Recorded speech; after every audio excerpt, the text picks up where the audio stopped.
The USCCB issued a press release yesterday announcing that Pope Leo XIV had appointed a new bishop for a diocese in the United States. This happens from time to time, and when they've happened under Leo, I've taken a look at their track record, and in the US and other places, the track record isn't exactly stellar in most of these cases. Today, I present to you one who some celebrated immediately, and I'll show you why. And then, well, James Martin seems to like the guy a lot. And so when I saw that, I did a little digging, and I found he has attitudes that James Martin particularly likes towards the crowd of people who seem to disregard Scripture's warning against men lying with men and women lying with women. So we are going to first go look at this press release and then show you why some people are happy about this, people on generally our side of things. Let's go here to the Office of Public Affairs, who issued this press release. Pope Leo XIV appoints Bishop James Checchio as coadjutor Archbishop of New Orleans.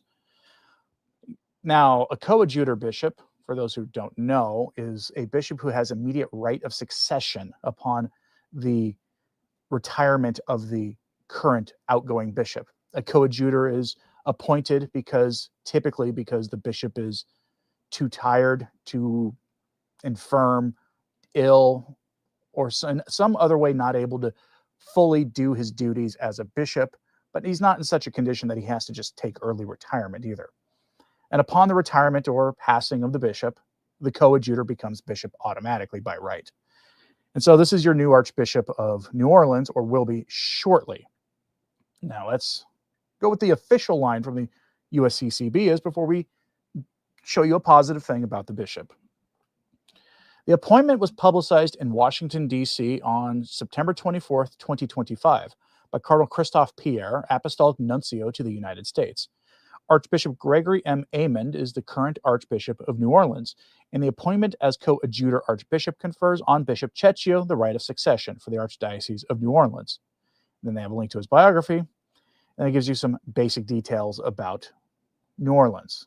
Not that important for this story. So let's go to what some people are saying is positive about him. They say that Bishop Checchio has been a real friend of the old rite, meaning the traditional Latin Mass. I think that's an exaggeration, as you'll see. But they say that New Orleans wins, Metuchen, where Bishop Checchio is from, loses. They've had it very hard with some bishops, and Checchio was a blessing for them. And they're retweeting something about his track record with ordinations and the traditional Mass. And I'll just give you this in full. Before he was made bishop, he was the rector of the Pontifical North American College in Rome for about 10 years. During his tenure as rector, the number of seminarians studying there surpassed pre-Vatican II numbers. I had the honor of singing at his Episcopal ordination back in 2016. The Mass had 3 cardinals, 54 bishops, and about 300 priests in attendance. Because of how many high-ranking clerics were there, the Secret Service actually set up security checkpoints outside the church, complete with TSA-esque security lines for everyone attending the Mass. The ordination was also at my geographic home parish because it was bigger than our cathedral. During his time as bishop, one of the first things he did was stop the delegation of confirmations, meaning bishops often will allow confirmations to be just done by the priest. The bishop will confer the authority on them, a very common practice. He said, our previous bishop basically stopped doing confirmations for whatever reason and just delegated it to pastors and retired bishops. He does every single confirmation in the diocese, and not only that, makes it a point to visit every single parish at least once a year. Unequivocally, a good thing. This past Sunday, this past Sunday was, however, his first time attending the TLM as bishop. So he has attended a TLM, though he does not know how to offer it. When he was rector of the NAC, he implemented optional TLM classes at the seminary shortly after Summorum Pontificum. Unfortunately, the classes were discontinued when Traditionis Custodes came out.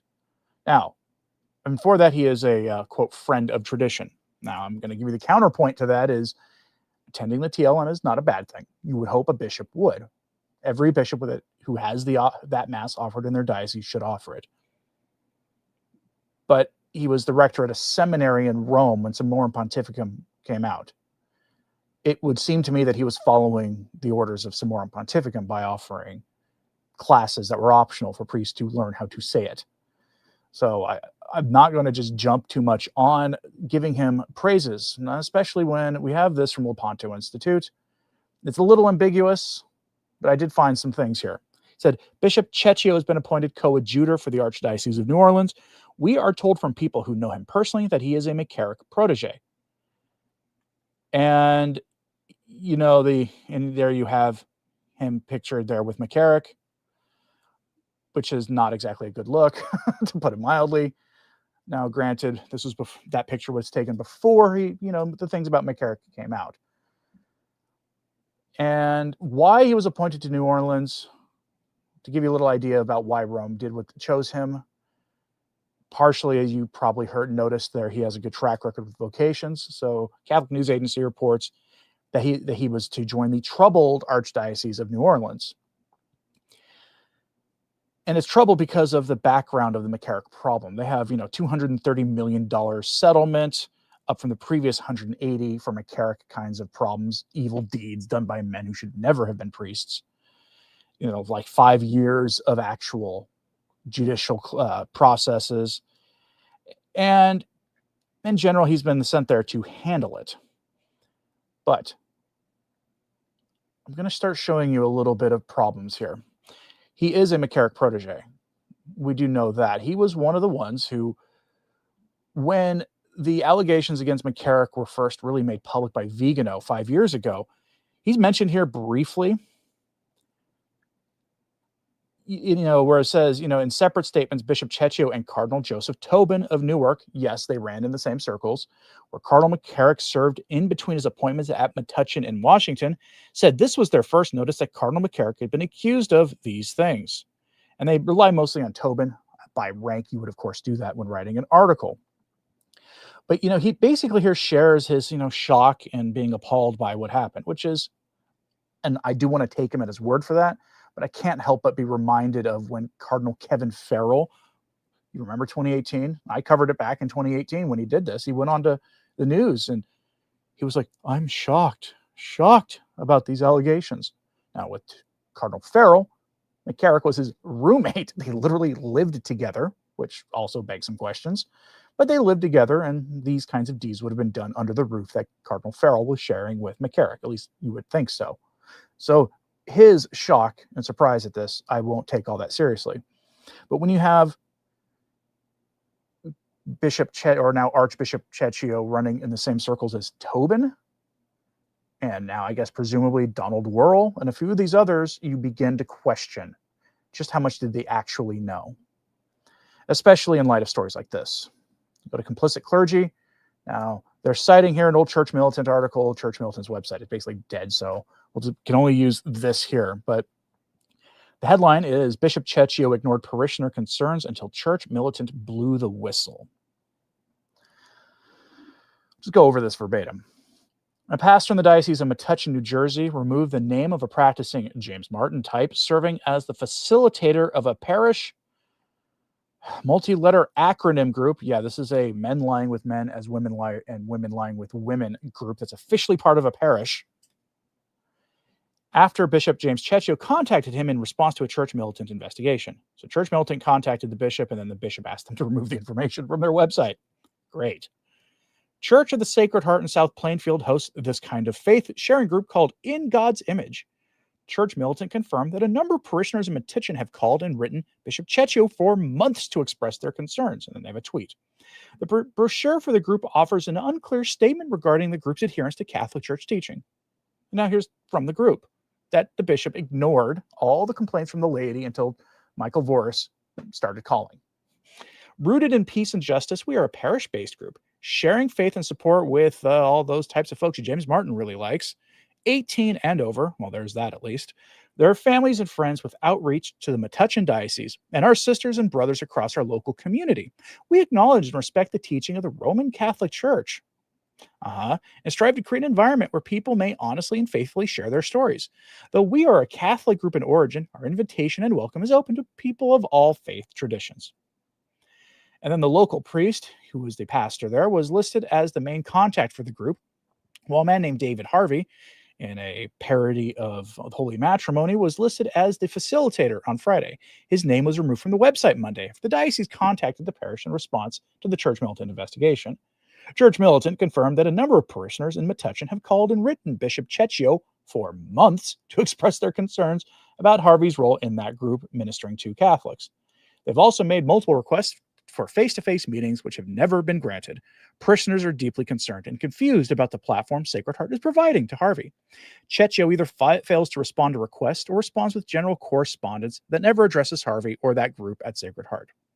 I might think, well, yeah, but no one's going to pay attention to that, right? Well, let me show you this. This comes to us from that radical traditionalist Catholic website, nj.com, True New Jersey. Okay. Yes, I'm being facetious when I call it a radical traditionalist website. Headline: New Jersey Cardinal offers historic welcome to the James Martin's favorite group. Now, Cardinal, this is not about him explicitly until you get towards the end. But this is more about, well, Cardinal Joseph Tobin. And now it goes down. Make sure I deleted my highlight here. But this is where the same man, James Harvey, at the time 57, he'd now be 65, noted that Bishop James Checchio, their new diocesan bishop, attended this group's Christmas party and stayed for several hours. And then talked about how Pope Francis ushered in a new era of welcoming these kinds of folks. So the Bishop of Metuchen, James Checchio, good friend of Cardinal Tobin and McCarrick, according to the secular media, attended these kinds of parties. I'm not saying he did anything of a James Martin nature there. I am not saying that, to be clear. Now, another local news outlet reported this. This group finds home at Catholic Church. Back in 2017. Now, this was before most of your Recognize and Resist media were out there. Not most of them have surrendered, but most of the Recognize and Resist media that exists today didn't exist at that time, other than like maybe Church Militant, if you want to lump them in there. So there wasn't a lot of coverage in this. But this is also about the same person. I mean, you say there you have In God's Image as the group name. This is reporting on a barbecue they had. And it is a general thing. I'm talking about here the first deadly sin parades where they couldn't get anywhere near a Catholic church, and now they're allowed in them. And then it goes here to the Sacred Heart parish story. Again, there's that priest in the original story. And the priest talks a lot about it. And then it goes here where it asks Mr. Harvey. He says, and from the beginning, Harvey said, In God's Image has been reasonably supported by the Diocese of Metuchen, first by Bishop Paul G. Butkowski, and now Bishop James F. Checchio. A link to In God's Image can be found on the Diocesan website and newsletter. So the diocese shared information on this James Martin type outreach organization on their website. Now, before I get finished talking about him, although I will give you one more thing here. You go here to Christianity. This is a Christianity watchdog group, right? A Christians ecumenical group. This is under they have a separate area for Catholic groups too on their website because they don't deny they were Christians. But they have here a whole section on bishops unfaithful to the church teaching on the basic James Martin question. Now, his name does not appear there. However, if you scroll down under the multi-letter acronym ideology, there's his name right there. Bishop James F. Checchio, Diocese of Metuchen, listed there with John P. Dolan of San Diego, Kevin Farrell, Tobin, Supich, McElroy, Stowe, Barnes, McGrath, Gregory, and Wester. This is like the rogues gallery of the worst bishops. The so-called multi-letter acronym agenda attacks the traditional understanding of man as created in the image and likeness of God. The church draws its unchangeable teaching on sexuality from Scripture, which states that God created them male and female. Pandering to this ideology is harmful to the faithful and endangers souls, to put it mildly. And, it tracks the standing of bishops on many issues and a whole list of these. And he is on the group list of people consistently who reject the church's teaching on the multi-letter ideology of the flesh, tossing the church's teaching out about this stuff. This is why James Martin, I found out about this story, not because I saw the USCCB post first. It was because James Martin retweeted the USCCB post, and it shows you at the top of a tweet who retweeted it. That's how I found out about this, was James Martin, because I follow him and get notifications for everything he posts. Tima says Stowe. Yes, Stowe is on the list. He's, on the same crowd. Now, Janet Gage says Metuchen's diocese first bishop was McCarrick, so he was at the consecration of the diocese. Yes, he would have been.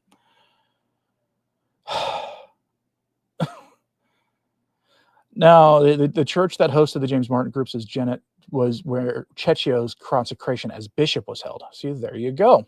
And this is why there are people I consider friends in this space who have said we need to shut up and just accept that Leo's going to destroy, recognize, and resist.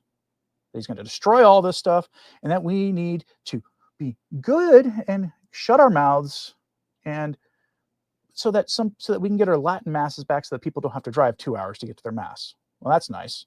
I care about the salvation of souls too much to do that. I'm not going to surrender on this. Now I will, however, I started with something positive about Bishop Checchio, and I will end on something positive about him.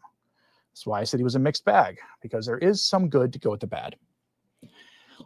From America Magazine, of all places, headline, New Jersey's law for helping people who decide they don't want to be here anymore shows utter failure of government and society, Bishop says. And the bishop is James F. Checchio.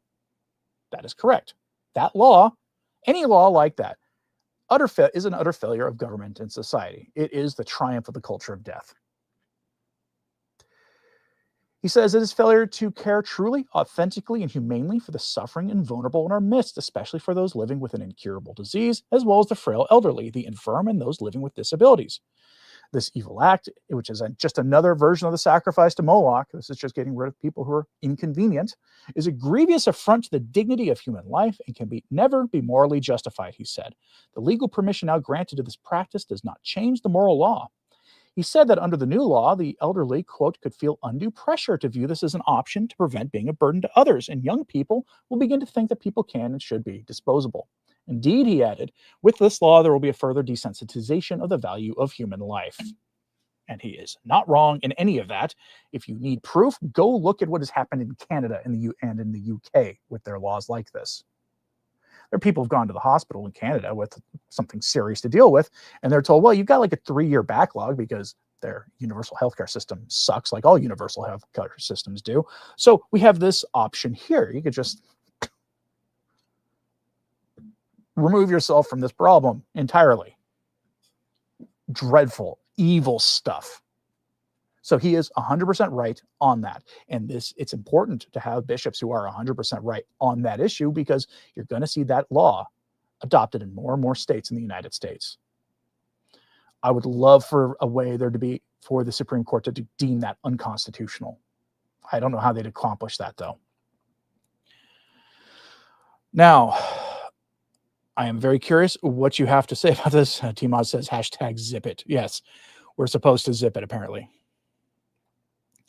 Chesterton just says, I don't read Leo as spiteful. I don't think he's spiteful either. But he is clearly at this point overtly friendly with the entire James Martin program. Now, I don't know if he's going to go as far as Francis did, but when you read that interview, it was pretty clear that he was friendly to it. Friendly to him, all you can say is he's not super. Well, he's friendly to the TLM in that he attended a TLM a few times and followed the orders of Summorum Pontificum when he was the rector of the NAC, the North American College in Rome, by conforming to Summorum Pontificum, which in that case would have required having the option for priests at the college to learn how to offer the traditional mass. Jeanette says, Checchio is a company man. He won't rock the boat on any issue and has allowed James Martin and his fan club to carry on unabated for the most part. And company men are not what you need right now. You need men of courage. Men of courage who will, if need be, follow in the footsteps of Bishop Strickland, Archbishop Vigano, and others, to say things that, even if they sound outlandish, still speak the truth and carry heavy consequences.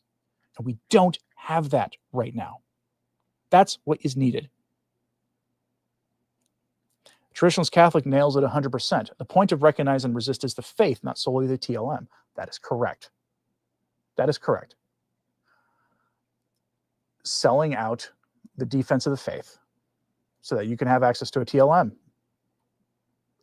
That sounds like a deal with the devil to me. I won't follow suit. Jenna says, laity expected to just pray, pay, and obey. Yeah, it's true. All right, we're keeping this one short today. Let me know what you think of this in the comments, please. Please pray for the bishop. Pray for him that with this new episcopal consecration he'll receive, that he will receive the graces of the office to be a man of courage, to not be a company man, to next time James Martin shows up in his diocese, he says no to him, kicks him out. He shuts down any of these kinds of groups that it may exist in New Orleans. These, James Martin fan clubs, basically. And then he'd get up from the ambo and courageously teach the faith. Pray that for him.